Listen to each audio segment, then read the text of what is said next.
Laissez-moi vous dire, si vous ne le savez pas, les Illuminati sont des adorateurs de point final. Oui, comme les francs-maçons, ne laissez personne vous tromper.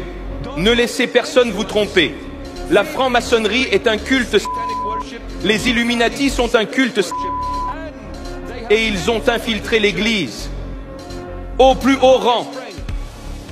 C'est pourquoi vous voyez l'Église se comporter de manière très bizarre et vous vous demandez ce qui se passe.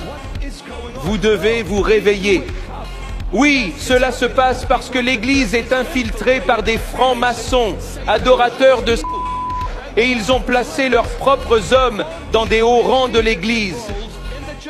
Habillés à l'extérieur comme des agneaux, mais à l'intérieur, ce sont des loups vicieux. Détruisants? Ne soyez pas surpris.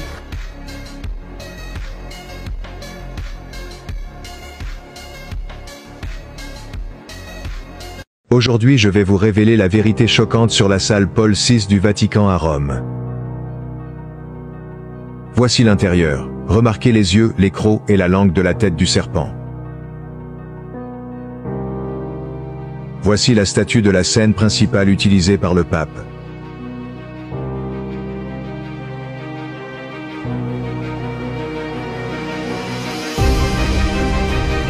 Regardez attentivement. Elle est en fait conçue d'après la tête de Satan. Le Vatican possède un télescope en Arizona et partage l'espace de l'observatoire de Mount Graham. Dans cet observatoire se trouve un télescope nommé Lucifer. Il s'agit d'une danse démoniaque organisée par le pape.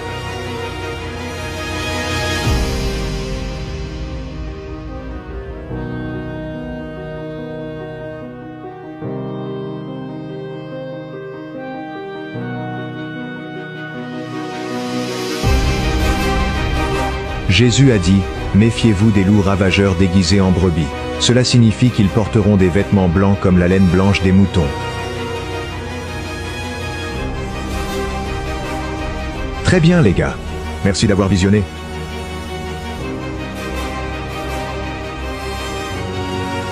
Saviez-vous que les Templiers possédaient l'une des plus grandes flottes du monde? Saviez-vous que l'un de leurs symboles est le crâne et les os? Saviez-vous que sur chaque tombe des Templiers en Europe se trouve la tête de mort et les os? Saviez-vous que lorsque les Templiers ont été détruits par le pape et le roi de France, toute la flotte s'est échappée et sont devenus les pirates? Ne vous êtes-vous jamais demandé pourquoi les pirates s'appelaient la fraternité? Ne vous êtes-vous jamais demandé pourquoi ils pouvaient tous naviguer dans le même port sans jamais se battre les uns contre les autres? Ne vous êtes-vous jamais demandé où était passée la flotte des Templiers? Ne vous êtes-vous jamais demandé d'où venaient le crâne et les os croisés? Ne vous êtes-vous jamais demandé pourquoi le Russell Trust de l'université de Yale s'appelle le Skull and Bones?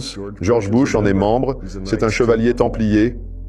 Et beaucoup d'autres grands hommes qui ont occupé de hautes fonctions au sein de ce gouvernement. Leur but est de se venger de la persécution des hommes d'intelligence et de science au cours du Moyen Âge et de l'âge des ténèbres par l'Église, les rois et les reines, les gouvernements et la foule ignorante. C'est pourquoi ils veulent détruire tous les gouvernements existants, détruire toutes les religions existantes et mettre les chaînes à la foule. La plupart des francs-maçons n'ont pas la moindre idée de ce à quoi leur organisation participe. Seuls quelques-uns le savent. Ces différentes sociétés secrètes, comme les francs-maçons, les chevaliers de Malte, les chevaliers templiers, toutes ces différentes sociétés, elles nourrissent les quelques élus dans cette autre pyramide, que j'appellerais la pyramide des Illuminati, mais ces organisations n'aiment pas se donner de nom, car il n'est pas facile de faire des recherches sur une organisation qui n'a pas de nom. Ce n'est pas facile, alors il faut lui en donner un. Illuminati est un nom qu'elles utilisent. Et c'est à ce niveau du jeu que se trouvent les vrais, la vraie connaissance et la vraie manipulation. Ainsi, même la grande majorité des membres des sociétés secrètes n'ont aucune idée de quoi il s'agit. C'est ce que dit Albert Pike. Albert Pike, infâme et célèbre franc-maçon en Amérique, absolument le plus vénéré par la communauté franc-maçonne en Amérique. Et il a dit ceci: « Les fictions sont nécessaires au peuple, et la vérité devient fatale pour ceux qui ne sont pas assez forts pour la contempler dans tout son éclat. En fait, qu'y a-t-il de commun entre la multitude infâme et la sublime sagesse ? La vérité doit être tenue secrète, et les masses ont besoin d'un enseignement proportionné à leur raison imparfaite. C'est exactement le jeu. garder cette connaissance entre les mains de quelques-uns et la masse du peuple dans l'ignorance de ce savoir.